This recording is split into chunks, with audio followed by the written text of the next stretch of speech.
Dongeng Donghua, berjuang di alam tertinggi, Dewa Soyen, Part 8. Beri kamu dua pilihan. Pertama, dibunuh olehku, dan kedua, tangkap seorang wanita untukku di masa depan, dan beri kamu 10 napas untuk dipertimbangkan. Pria itu berteriak dengan suara yang dalam. Yuto berjuang di menara dan hatinya hancur pahit. Ini baru saja menjadi anak kuda untuk dewa yang bertarung, dan sekarang tuannya harus diubah lagi. Itu tidak akan berhasil. Pada saat ini, sebuah suara tiba-tiba datang dari Shoyan. Mendengar ini, pria itu mengangkat kepalanya karena terkejut, hanya untuk melihat Shoyan berdiri di ujung yang jauh. Sayap dewa bela diri di belakangnya perlahan menghilang, dan matanya menatap pria itu dengan tenang. Oh, apakah Anda punya keputusan akhir? Dia berjanji untuk menjadi bawahanku dulu, jadi dia tidak bisa membantumu menangkap wanita. Shoyan berkata dengan serius. Pria itu tiba-tiba mencibir ketika mendengar ini. Apakah kamu hanya dewa yang bertarung untuk menjadi lucu? Pria itu mencibir dan berkata dengan dingin. Biarkan bawahanku pergi. Nada suara Shoyan masih tegas, dan mata pria itu tiba-tiba melonjak marah. Sepertinya kamu telah menelan banyak juandan dan energi iblis yang telah membuatmu penuh percaya diri. Tahukah kamu pembangkit tenaga listrik seperti apa yang kamu bicarakan sekarang? Langkah ketiga dari keabadian Kaisar. Shoyan menjawab. Karena kamu tahu, lalu apakah kamu sudah mempersiapkan kesadaran untuk kematian? Pria itu menatap mata Shoyan yang tak tergoyahkan, dan masih merasa bahwa kepercayaan diri Shoyan berasal dari energi iblis yang membuat orang kecanduan perang. Sudah selesai? Berhenti bicara omong kosong. Ayo lakukan. Shoyan mengangguk dan senyum muncul di wajahnya. Di mata pria itu, senyum ini adalah ejekan yang tak ada habisnya terhadapnya. Kamu benar-benar mencari kematian. Pria itu meraung dengan marah, tetapi dia tidak percaya ke Yuto yang berada di menara tahanan, tetapi menginjak tanah dengan kakinya, dan seluruh sosok besar itu bergegas menuju Shoyan seperti bola meriam. Sosok pria di mata Shoyan berkembang pesat, dan mata saat yang sama, kabut hitam naik ke langit di belakangnya. Ini adalah kekuatan roh jahat yang dibentuk oleh klon yang melahat jiwa. Ketika pikiran Shoyan bergerak, kabut hitam tersapu. Dan dalam kabut hitam itu masih melihat beberapa sosok kental. Semuanya memancarkan aura abadi.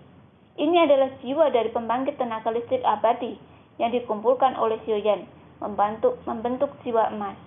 Meskipun tidak mungkin menjadi kekuatan sebelum kematiannya, ia masih mempertahankan jejak kekuatan abadi. Dan ketika memiliki jumlah tertentu, pertempurannya, kekuatan tidak bisa meremehkan. Shoyan mengirim 10 jiwa emas sekaligus, dan kekuatan jiwa yang kuat langsung menyelimuti pria itu, menyebabkan kulitnya berubah. Meskipun itu bukan serangan Orinjiki, itu membuatnya merasakan fluktuasi yang baik. Saya melihat pria itu mengeluarkan peluit, melemparkannya ke mulutnya, dan mengambil napas dalam-dalam. Kekuatan abadi diintegrasikan ke dalam peluit, dan saat berikutnya ditiup olehnya. Peluit yang menusuk tampaknya mampu menebus segalanya. Bahkan, Shoyan merasakan sensasi kesemutan di jiwanya saat ini. Dan 10 jiwa emas terdekat semuanya memiliki ekspresi menyakitkan di wajah mereka. Mundur lagi dan lagi. Bahkan kekuatan calon pemakan jiwa juga mundur 3 kaki saat ini. Apakah ini kartu trufmu? Iklim seperti apa yang bisa dimiliki sekte iblis seperti pemurnian jiwa? Hari ini aku ingin memberitahumu bahwa kamu tidak bisa menang dengan cara ini. Pria itu mendengus dingin. Peluit anehnya mengejutkan jiwa-jiwa. 10.000 jiwa. Dapat dilihat bahwa itu juga merupakan harta penekan jiwa, dan sangat efektif sehingga dimotivasi oleh kekuatan abadi. Melihat ini, saya sedikit mengernyit, dan sosok pria itu berlari kencang lagi pada saat ini. Dan tangannya diselimuti penggaris raksasa yang bahkan lebih besar dari 8 penguasa berat yang sunyi milik Shoyan. Kekuatan menindas semacam ini membuat Shoyan merasakan ancaman kematian. Seperti seperti tangan besar mencubitnya dengan erat. Jika dia menggunakan kekuatan dewa untuk mengguncangnya, saya khawatir itu benar-benar seperti kecoa yang mengguncang pohon. Kesenjangan besar antara kekuatan tidak lagi berarti apa-apa bisa menebusnya. Pergi kau ke neraka, bajingan dewa yang bertarung. Pria itu memarahi.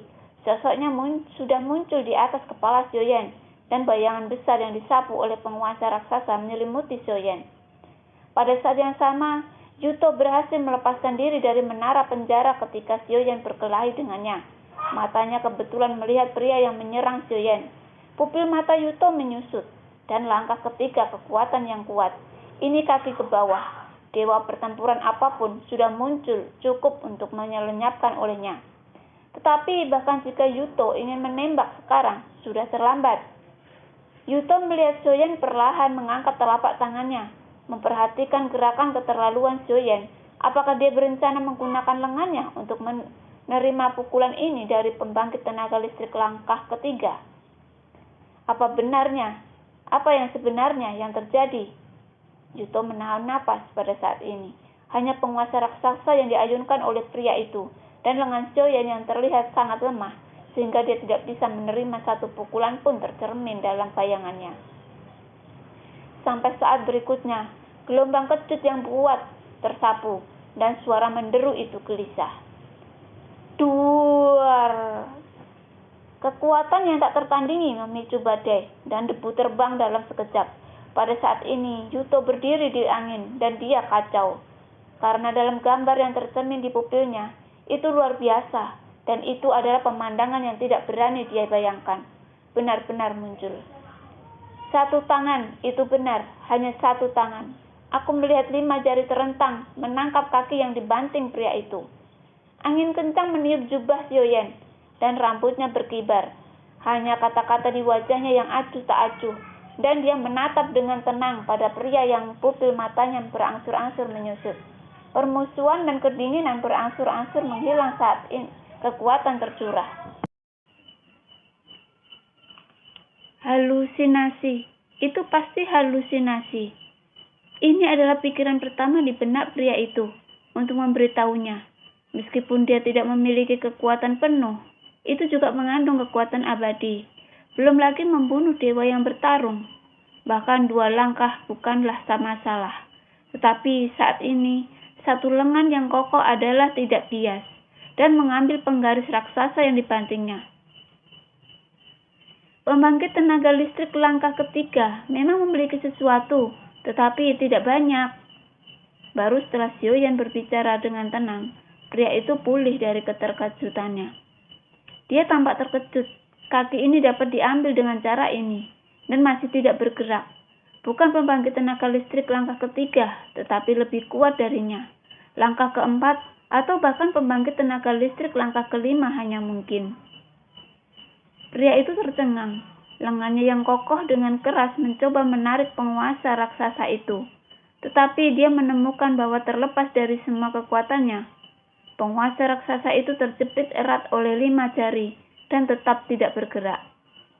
Pria itu mendesis dingin, menyerahkan senjatanya secara langsung, dan menembak balik dengan kecepatan tinggi. Wajahnya penuh dengan kengerian yang luar biasa.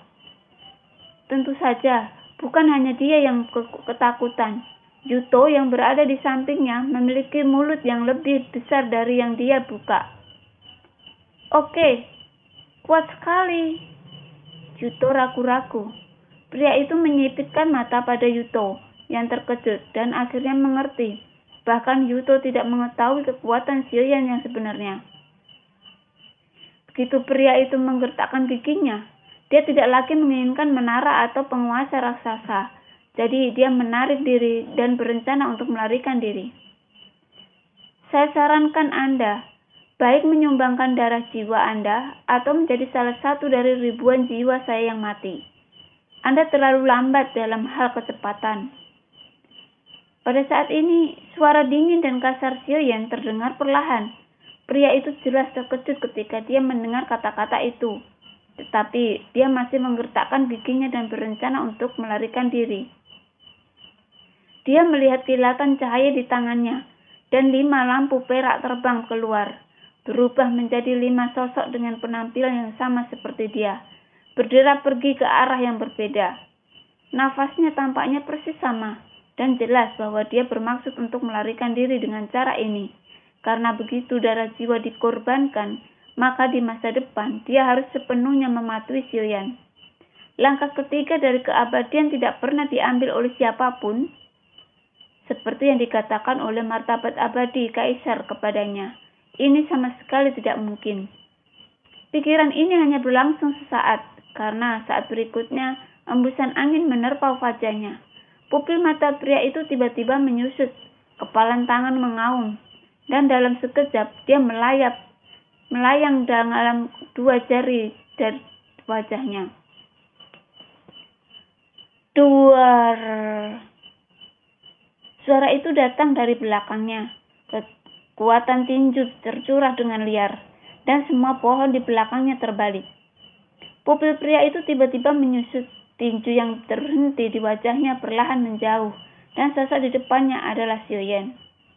Tanpa menunggu Xiuyan berbicara, pria kekar itu menyemburkan seteguk darah, dan segera setetes darah jiwa mengembun yang dengan hormat disajikan kepada Xiuyan. Mata Xiuyan dingin dan keras, dan begitu dia mengangkat tangannya, dia menerima darah jiwanya.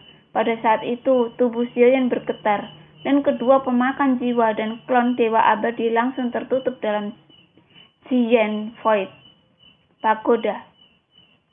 Hanya perubahan nafas tubuhnya, perantara mulus, hampir tidak bisa melihat petunjuk apapun. Yuto masih tidak bisa tenang dalam waktu yang lama antara yang benar dan yang salah, sampai melihat pria itu dengan patuh menyerahkan darah jiwanya.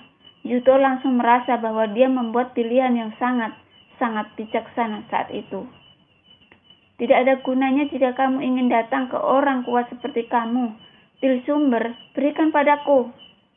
Xiuyan tidak sopan. Dia langsung mengulurkan tangannya dan berkata.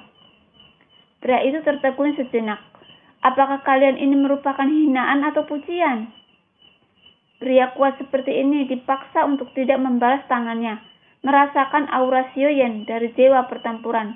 Pria itu merasa bahwa dia baru saja mengalami ilusi, dan bahkan pada saat ini dia merasa itu akan menjadi ilusi.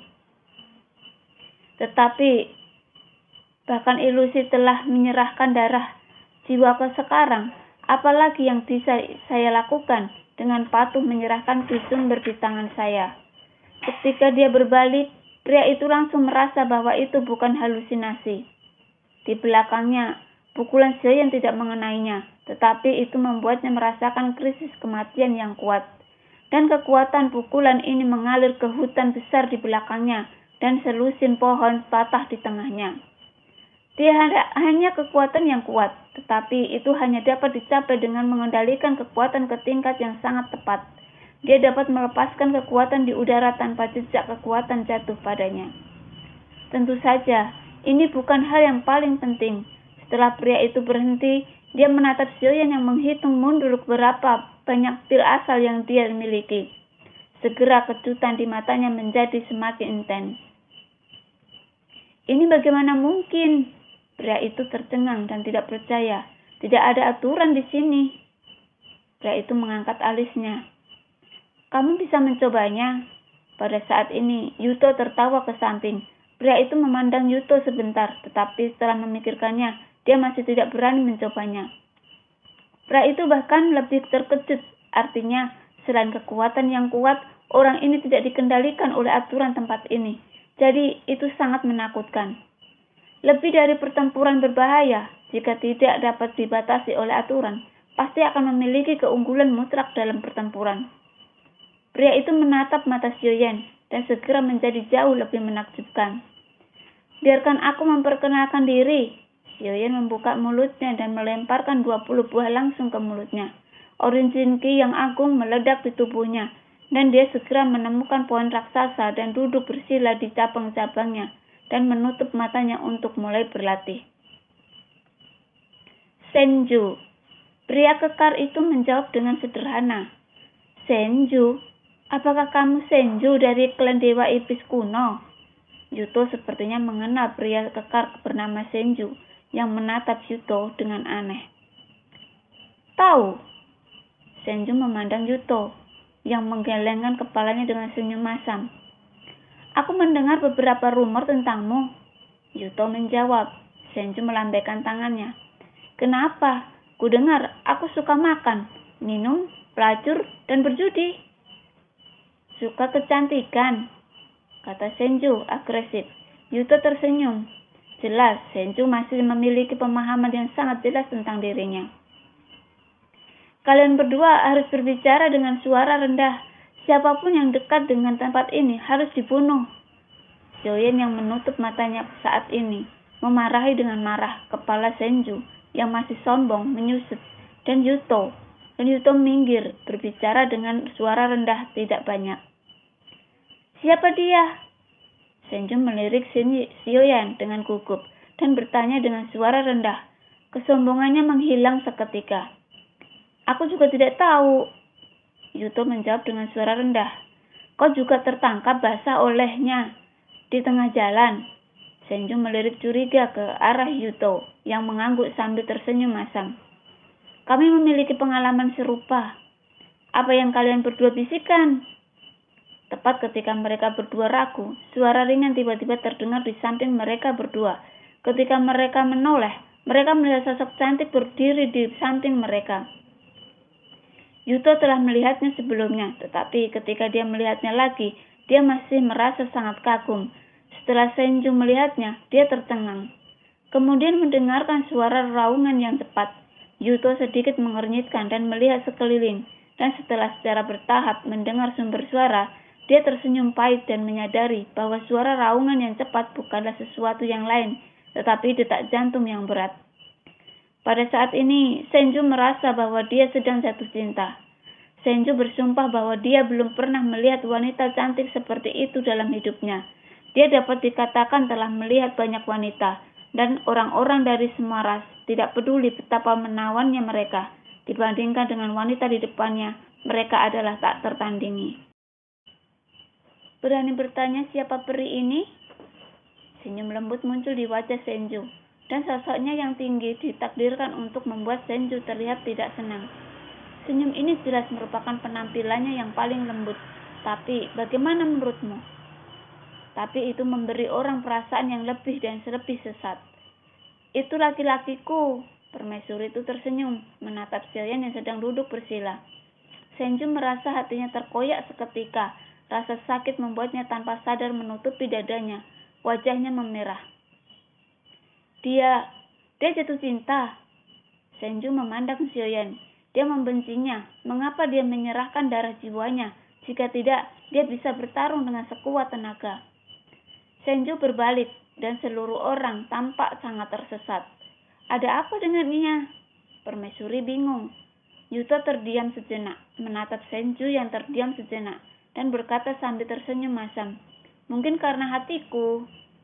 Genesis Ikui murni yang terkandung dalam 20 Genesis pil meletus di tubuh Sioyan pada saat ini, dan Genesis Ki bintang di lautan bintang dengan cepat memadat.